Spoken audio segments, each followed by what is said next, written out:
Hi there, everybody, and welcome to Life Groups. Tonight in your groups, we're talking about this topic called contentment, something that I believe is one of the best gifts God gives us, and something that we can choose to use in our everyday life. But contentment often gets misunderstood, and it gets misunderstood in a couple of ways. On the one hand, there's a group of us who misunderstand it because we think contentment's a bit of a negative word. So we think that you can associate contentment with giving up or settling or taking good instead of great. And it's often a young person's problem where we go, I don't want to just settle into contentment. I want more. I want the next thing, the bigger thing. And our view of contentment is actually often way too low, as you'll see in a minute when we look at the biblical definition of contentment. So that's the one group. The other group, we also miss contentment a bit because we get kind of knocked around by life and become these jaded realists who go, hey, contentment is not easy a thing to come by. You think you got it and get snatched away.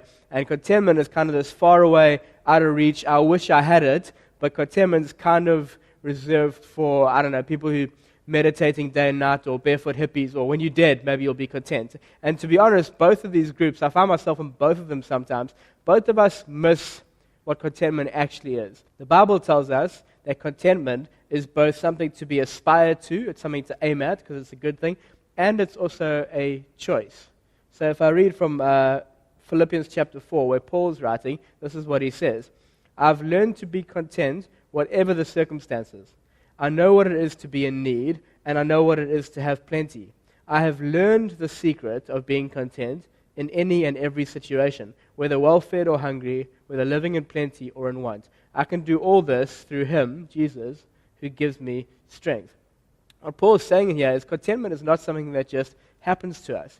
God can give us the gift of peace and joy and love in the Holy Spirit, but we have to choose to learn contentment, and when we make that decision, it is possible to find it in Jesus. The second verse I want to look at is 1 Timothy chapter 6 from the Amplified Bible, which is a great version in this case. And this is what it says.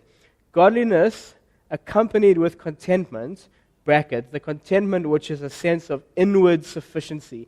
Inward, I have sufficiency, I've got enough because of Jesus. Godliness accompanied with contentment is a great and abundant gain.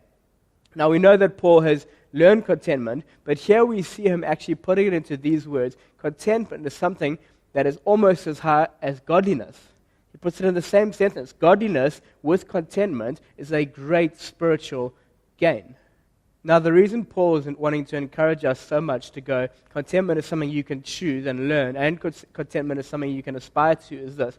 It is the thing that is going to help us on mountaintops and in valleys when it comes to navigating life. If we don't have contentment, so much of what we do is trying to aspire to that place of peace and joy and rest and contentment that God already wants to give us to learn in Jesus and to aspire to. So whether we're running off trying to make ourselves content with a whole lot of other experiences, or whether we've given up on contentment, Paul wants to encourage us, hang on, in Jesus, contentment is very possible. And I want to end with this thought. Contentment in the Bible is not a finish line. You don't get there and then that's it. There's nothing else to look forward to. I finally reached contentment like it's some sort of a destination. It's a daily blessing and a daily gift from God. Whatever's happening yesterday, today, and tomorrow, contentment is possible, and it's our starting point, not our finish line.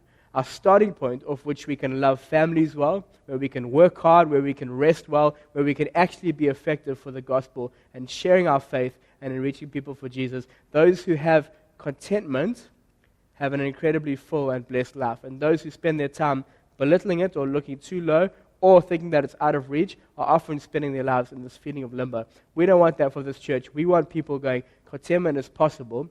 And to do that tonight, to help us all get a few steps closer to contentment, your life group leaders have 3 weapons that we're going to look at that help us to step into contentment every day. So have fun with that.